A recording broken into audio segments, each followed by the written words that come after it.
আমার শ্বশুর আমাকে দেখা মাত্রই দুধ পান করার জেদ করতেন। আমারও খুব ইচ্ছা ছিল যে আমি আমার শ্বশুরকে দুধ পান করাই। একদিন আমার স্বামী বাড়িতে ছিলেন না, তাই আমি রাতে জালিদার নাইটি পরে আমার স্বামীর স্মৃতিতে তৎপাচ্ছিলাম। হ্যালো বন্ধুরা, আমার নাম পূজা, আর আমার স্বামীর নাম অবিনাশ। তবে সবাই তাকে ভালোবেসে অমিত বলে ডাকে। আমরা চণ্ডীগড়ের বাসিন্দা। আজ আমি আমার জীবনের এমন একটি গল্প বলতে যাচ্ছি, যা শুনলে তোমাদের হুঁশ উড়ে যাবে। আমার বিয়ে হয়েছিল মাত্র 5 দিন হয়েছে। আমার শ্বশুর আমাকে ডেকে ডাকলেন। আমার শ্বশুর বাড়িতে শুধু আমার শ্বশুরই থাকতেন।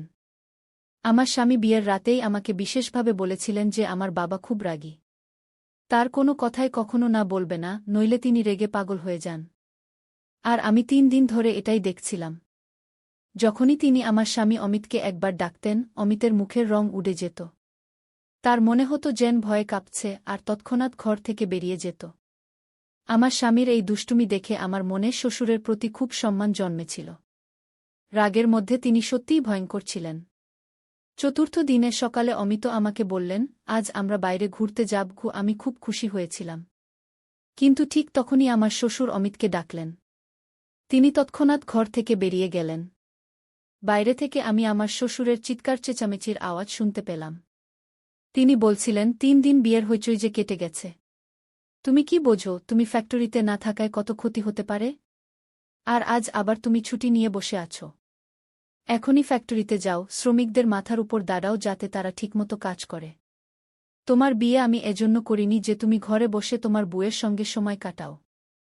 আর তোমার বুকে বলো রান্নাঘরের দায়িত্ব সামলাক। এখানে আর কোনো মহিলা নেই যে তার নখরা সহ্য করবে। কি এ কথা শুনে আমার খুব রাগ হয়েছিল। বিয়ের মাত্র 3 দিন হয়েছে, আর আমিই তো নাস্তা বানিয়ে দিচ্ছিলাম। তবু আমার শ্বশুর আমার রান্নায় অনেক খুঁত ধরেছিলেন। কিন্তু অমিত আমাকে ভালোবাসা দিয়ে বোঝালেন, বাবার কথায় মন খারাপ করো না গি। 4 দিন ধরে আমি এই ভেবে উলঝেছিলাম যে শ্বশুরের মেজাজ এমন কেন। কিন্তু আজ তিনি যে হইচই করলেন, আমি তো ভয়ে কেঁপে গেলাম। অমিত যখন ঘরে ফিরলেন তার মুখ শুকিয়ে গিয়েছিল। তিনি বললেন, মাফ চাই, আমাকে যেতে হবে। আমি বললাম, কোনো ব্যাপার না, কাজ আগে। বাইরে আমরা পরে যাব। আমি কোনো আপত্তি করিনি। অমিত ফ্যাক্টরিতে চলে গেলেন। আমি রান্নাঘরে গিয়ে অনিচ্ছায় বাসন ধোয়া শুরু করলাম। বিয়ের চতুর্থ দিনেই আমাকে খাবার বানাতে হলো, আর বাড়ির সব কাজও আমাকেই করতে হলো। আমার শ্বশুর নিজে নিজেই ঝাড় দিয়েছিলেন, বলেছিলেন, যখন বউ এসেছে তখন সেই পরিষ্কার করবে। আমি পুরো বাড়ি পরিষ্কার করলাম। ক্লান্ত হয়ে যখন নিজের ঘরে বিশ্রাম করতে যাচ্ছিলাম, তখন শ্বশুর আমাকে ডাকলেন। তিনি নিজের ঘরে বসেছিলেন। আমি মাথায় ভালোভাবে ওড়না নিয়ে গেলাম, কিন্তু ওড়নাটা রেশমি ছিল। তাই তার ঘরে ঢুকে জিজ্ঞাসা করলাম, জি পাপাজি, কিছু লাগবে? তিনি আমাকে মাথা থেকে পা পর্যন্ত খুব মনোযোগ দিয়ে দেখলেন। তারপর খুব অদ্ভুত ভঙ্গিতে শুকনো ঠোঁটে জিভ বুলিয়ে বললেন, দুধ পান করব। এটা শুনে আমার প্রথমে ওড়নার কথা মনে পড়ল, কারণ আমার বুক থেকে ওড়না সরে গিয়েছিল। আমি তাড়াতাড়ি ওড়না ঠিক করে ঘর থেকে বেরিয়ে এলাম। আমার শ্বশুরের এই আচরণ আমার কাছে অদ্ভুত লাগল। শ্বশুর তো বাবার মতো হয়, আর বাবা কখনো মেয়েদের এভাবে মাথা থেকে পা পর্যন্ত দেখে না। আমি তৎক্ষণাৎ রান্নাঘরে গেলাম। আমার হৃৎপিণ্ড জোরে জোরে ধড়কাচ্ছিল। আমার খুব অস্বস্তি হচ্ছিল। আমি ফ্রিজ খুলে দুধের গ্লাস ভরে ওড়না ভালোভাবে জড়িয়ে শ্বশুরের ঘরে গেলাম। সাইড টেবিলে দুধের গ্লাস রেখে দিলাম। আমি ঘর থেকে বেরিয়ে যাওয়ার আগে শ্বশুর বললেন, একটু আমার কাছে বসো, গল্প করি। এখন তো বাড়িতে তুমি ছাড়া আর কেউ নেই।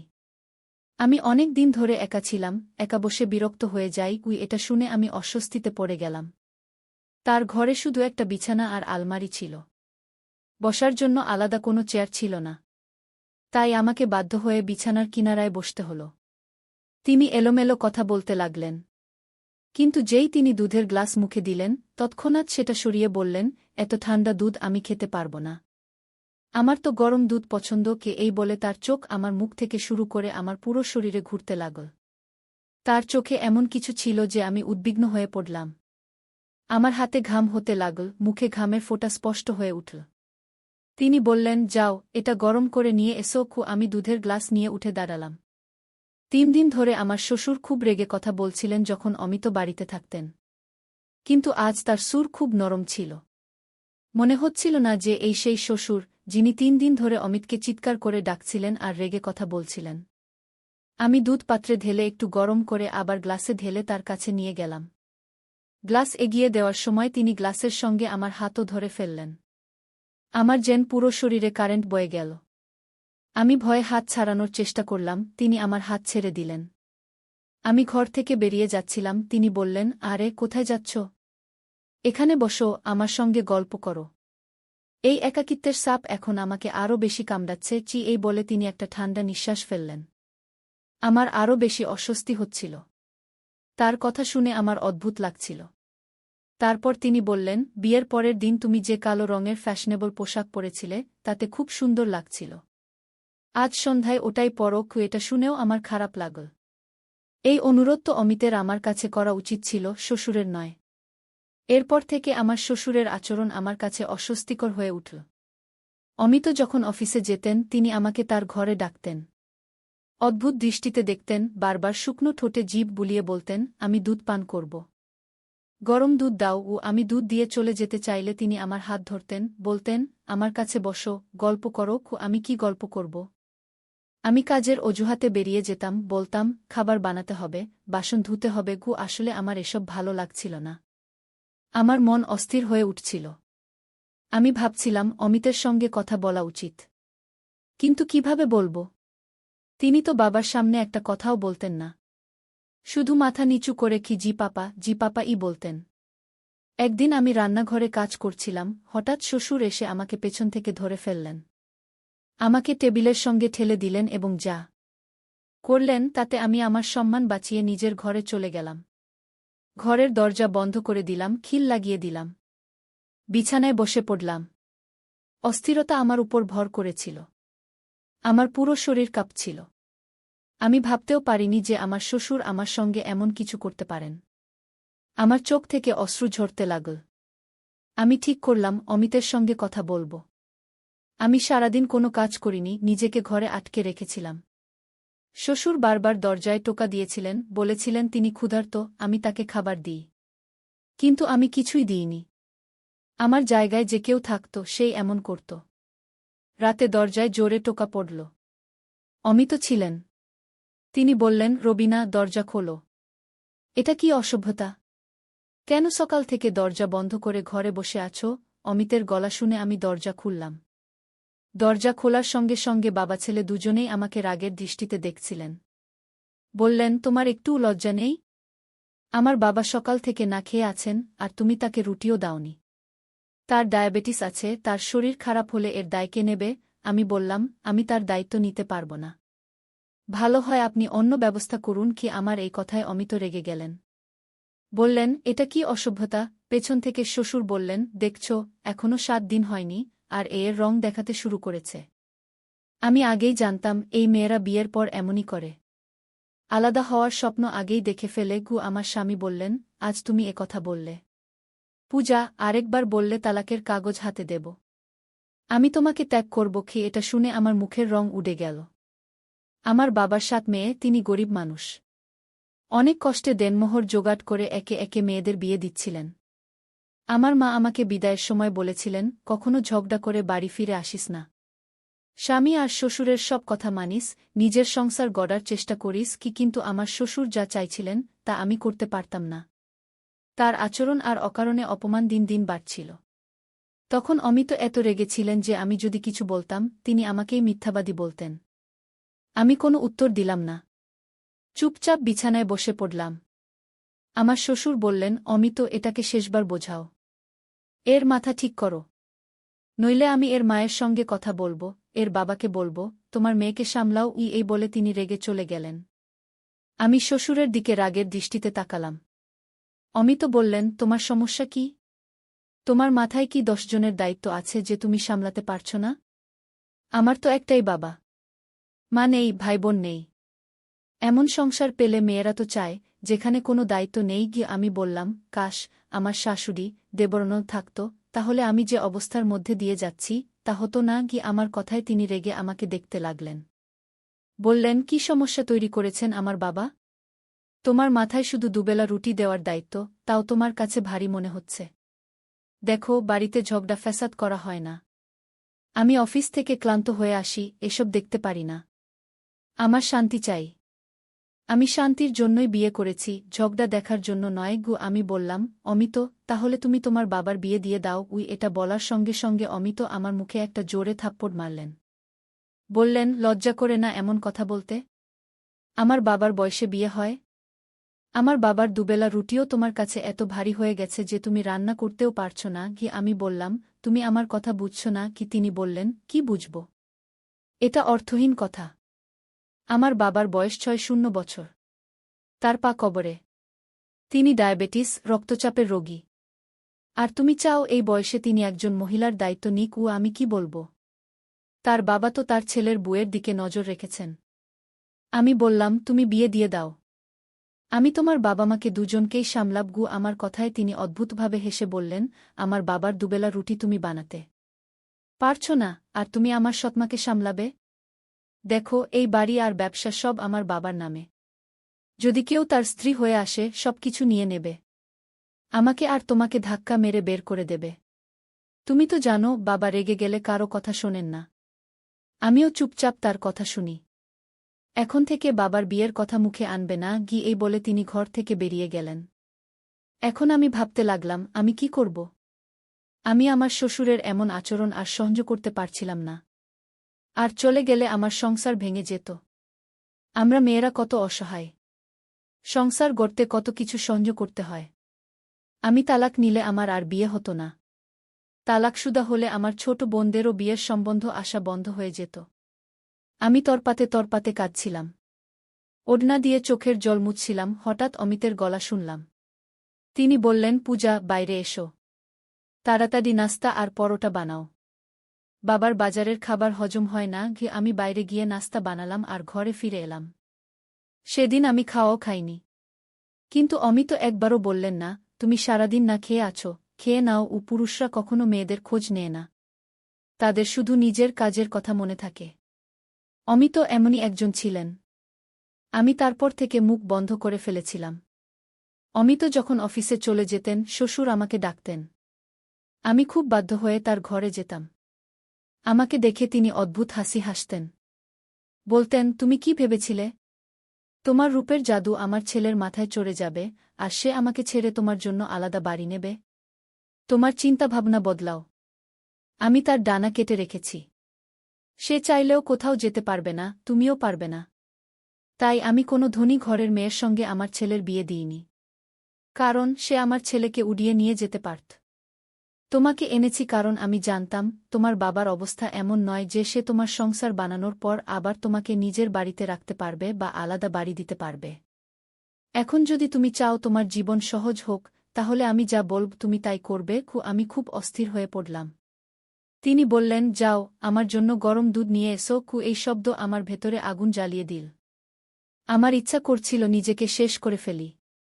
এমন নোংরা আর অপমানজনক জীবন আমি সহ্য করতে পারছিলাম না। আমি এখন শুধু খাবার তার ঘরে পৌঁছে দিয়ে তৎক্ষণাৎ বেরিয়ে আসতাম। তার কাছে বসতাম না, কথাও বলতাম না। বেশিরভাগ সময় নিজের ঘরে কাটাতাম। একদিন তো সীমা ছাড়িয়ে গেল। আমার শ্বশুর অমিতেরও লজ্জা রাখলেন না। রাতে খেতে খেতে তিনি আমার ফরমাশে বিরিয়ানি বানিয়েছিলাম। বিরিয়ানি খুব ভালো হয়েছিল। খেতে খেতে তিনি বললেন, আজ তুমি আমার মন খুশি করে দিয়েছ। খুব মজার খাবার বানিয়েছ। অমিত এটা শুনে হাসলেন। আমাকে গর্বের দৃষ্টিতে দেখলেন। কিন্তু আমার একটুও খুশি লাগেনি। তারপর শ্বশুর পকেট থেকে ২০০০ টাকা বের করে আমার দিকে এগিয়ে দিয়ে বললেন, এটা নাও, তোমার পুরস্কার। কিন্তু আমি বললাম, আমি আমার কর্তব্য পালন করছি। এটা আমার লাগবে না। আমার প্রত্যাখ্যানে অমিত আমাকে কড়া দৃষ্টিতে দেখলেন। বললেন, বাবা খুশি হয়ে দিচ্ছেন, না করো না। নিয়ে নাও। অনিচ্ছা সত্ত্বেও আমি ২০০০ টাকা নিলাম। আমি বাসন তুলতে উঠলাম। আমি উঠতেই শ্বশুরও উঠে দাঁড়ালেন। আমার দিকে এগিয়ে এসে আমাকে জড়িয়ে ধরলেন আর আমার কপালে চুমু খেলেন। আমি যেন পাথরের মূর্তি হয়ে গেলাম। তিনি বললেন, তোমার এই বদলে যাওয়া রূপে আমি খুব খুশি। এভাবে থাকলে খুব তাড়াতাড়ি আমার মনে জায়গা করে নেবে। এই বলে তিনি নিজের ঘরে চলে গেলেন। আমি অমিতের দিকে তাকালাম, যার মুখে কোনো ভাবান্তর ছিল না। কিন্তু আমার এটা খুব খারাপ লাগল। আমি বললাম, পাপার এটা কি ধরনের আচরণ? আমি তার সত্যিকারের মেয়ে নই। তার উচিত আমার সঙ্গে দূরত্ব রেখে কথা বলা। তার কি অধিকার আছে আমাকে বুকে জড়িয়ে নেওয়ার? ঈশ্বরও তো বলেছেন একটা বয়সের পর বাবা মেয়ের মধ্যেও দূরত্ব রাখতে হয়। আমার কথায় অমিত ভীষণ রেগে গেলেন। বললেন, তুমি এত ছোট মনের হতে পারো আমি ভাবিনি। আমার বাবা তোমাকে মেয়ে মনে করেন। তিনি তোমাকে একটু ছুঁয়েছেন, তোমার মাথায় হাত দিয়েছেন। তুমি অদ্ভুত মেয়ে। বাবার মনে জায়গা করার বদলে তুমি সবকিছুতে আপত্তি করো। তিনি নিচু স্বরে আমাকে কড়া দৃষ্টিতে বললেন, শুক্রিয়া করো যে বাবা এই কথাগুলো শোনেননি। নইলে বড় সমস্যা হয়ে যেতই। তিনি আমাকে শেষবারের মতো সাবধান করে বললেন, পূজা, বাবার সঙ্গে তোমার আচরণ ঠিক করো। আমি কাঁদতে লাগলাম। বললাম, অমিত, আমার সহ্যের সীমা শেষ হয়ে গেছে। আমাকে বিষ এনে দাও, নইলে তোমার বাবার বিয়ে দিয়ে দাও। এই বলে আমি ঘরে চলে গেলাম। কিছুক্ষণ পর দরজার বেল বাজল। তারপর হইচইয়ের শব্দ শুনলাম। আমি ঘর থেকে বেরিয়ে দেখলাম আমার এক দেবরও আছে। সে সৌদি আরবে পড়াশোনা করতে গিয়েছিল এবং তার স্ত্রী জয়ার সঙ্গে ফিরে এসেছে। সে সেখানেই বিয়ে করেছিল। আমার শ্বশুর তার বিয়েতে রেগেছিলেন, তাই তাকে বাড়িতে আসতে দেওয়া হয়নি। আমরা জানতামই না যে অমিতের একটা ভাই আছে। আমি তাদের দুজনকে দেখে অবাক হয়ে গেলাম। শ্বশুর তখনও রেগে দাঁড়িয়েছিলেন। বললেন, তোর ইচ্ছেম তো বিয়ে করেছিস, তাহলে এখানে ফিরে এলি কেন? ওখানেই থাকতি। দেবর হাত জোট করে মাফ চাইল। অমিত বললেন, বাবা, রাগ ছাড়ুন। যা হওয়ার হয়ে গেছে। কমলেশকে জড়িয়ে ধরুন। যাই হোক, এখন আমার দেবরানীও এসে গেছে। খুব সুন্দরী, সরুপাতলা একটি মেয়ে। আমি শুক্রিয়া করলাম যে এখন বাড়িতে আমি একা নই। জয়া খুব হাসি খুশি এবং মিশুকে মেয়ে ছিল। আমার সঙ্গে খুব মিশে গেল। কমলেশ অমিতের সঙ্গে ফ্যাক্টরিতে যেতে লাগল। আমার শ্বশুরের মনোযোগ আমার থেকে সরে এখন জয়ার দিকে চলে গেল। এক রাতে খেতে খেতে তিনি বললেন, এখন থেকে আমার সব কাজ ছোট বউ করবে। জয়াও খুশি মনে রাজি হল। বলল, ঠিক আছে পাপা, আপনার যা লাগবে আমাকে বলবেন। কমলেশও এটা শুনে হাসল। কিন্তু কয়েকদিন পর একদিন জয়া শ্বশুরের ঘর থেকে বেরিয়ে এল খুব অস্থির অবস্থায়। বারবার তার মুখের ঘাম মুছছিল। আমি বুঝতে পারছিলাম সে কি কষ্টের মধ্যে দিয়ে যাচ্ছে। সে রান্নাঘরে গিয়ে চুপচাপ বাসন ধুতে লাগল। আমি জিজ্ঞাসা করলাম, কি হয়েছে? সে বলল, পাপার অভ্যাস আমার কাছে খুব অদ্ভুত লাগে। অদ্ভুত দৃষ্টিতে দেখেন। কখনো হাত ধরে ফেলেন, কখনো হঠাৎ জড়িয়ে ধরেন। কখনো এমন কথা বলেন যে শুনে আমার কানের লতি লাল হয়ে যায়। আমি কমলেশের সঙ্গে কথা বলবো। সে বলেছিল তার বাবা খুব ভালো। কিন্তু তিনি তো সুযোগ পেলেই আমাকে কাছে টানার চেষ্টা করেন। আমার এসব ভালো লাগে না। আমি বললাম, এই দুই ভাই কখনো তাদের বাবার কথার বিরুদ্ধে যায় না। আমিও এই কষ্টের মধ্যে দিয়ে গেছি। কিন্তু অমিত আমার কথা কখনো শোনেননি। সে বলল, আমি কিন্তু কমলেশের সঙ্গে স্পষ্ট কথা বলবো। যদি পাপা এই আচরণ চালিয়ে যান, আমি তাকে বলব আলাদা বাড়িতে যাব। তারপর আবার সেই ঝগড়া শুরু হলো, যা আমার আর অমিতের মধ্যে হতো। কমলেশ বলল, আমি তোর সঙ্গে 2 বছর বিদেশে একা ছিলাম। এখন বাড়িতে এসে কি হলো? 4 দিন বাবাকে রুটি বানিয়ে দিতে হলো, আর তুই নতুন নাটক শুরু করলি। জয়া তালাক চাইতে শুরু করল। সেই রাতে অমিত যখন ঘরে এলেন তিনি খুব চুপচাপ ছিলেন। আমি বললাম, অমিত, এখনো কি বলবে আমি ভুল ছিলাম? আমার যে অভিযোগ ছিল, আজ জয়ারও সেই অভিযোগ। এর মানে পাপা কোথাও না কোথাও ভুল করছেন। আমি তোমাকে সত্যি বলছি, তার একজন স্ত্রী দরকার। তার বয়স 60 হলেও। তোমার উচিত ছিল মায়ের মৃত্যুর কয়েক বছর পর তার বিয়ে দিয়ে দেওয়া, তাহলে তিনি আমাদের সত্যিই মেয়ে মনে করতেন। আমার কথা এবার অমিতের মাথায় ঢুকল। তিনি একবার বাবার সঙ্গে দ্বিতীয় বিয়ের কথা বললেন। প্রথমে শ্বশুর রেগে গেলেন। বললেন, এই বয়সে আমি বিয়ে করব? তোদের মাথা খারাপ হয়েছে। অমিত বললেন, একজন বিধবা মহিলা আছেন। তুমি যদি তার সঙ্গে বিয়ে করো, এতে কোনো ক্ষতি নেই। তিনি 4-0-5-0 বছরের ভাইদের উপর নির্ভর করে কষ্টে জীবন কাটাচ্ছেন। প্রথমে শ্বশুর নাটক করলেন, কিন্তু 2-4 দিন পর নিজেই বললেন, ঠিক আছে, আমি ওর সঙ্গে বিয়ে করব। কিছুদিনের মধ্যেই আমার শ্বশুরের বিয়ে হয়ে গেল। এর ফলে বাড়ির পরিবেশ অনেকটা ভালো হয়ে গেল। অমিত নিজেই আমাকে বললেন, তুমি ঠিক বলেছিলে। বাবার একজন স্ত্রী দরকার ছিল। আমার নতুন শাশুড়ি শ্বশুরের খুব যত্ন নিতেন। এখন শ্বশুর আমাদের দিকে অযথা তাকাতেন না। আমাদের সমাজে এটা খুব সাধারণ হয়ে গেছে যে বাবার বয়স বেশি হলে সন্তানরা তার দ্বিতীয় বিয়ে মেনে নিতে চায় না। আর এর ফলে নতুন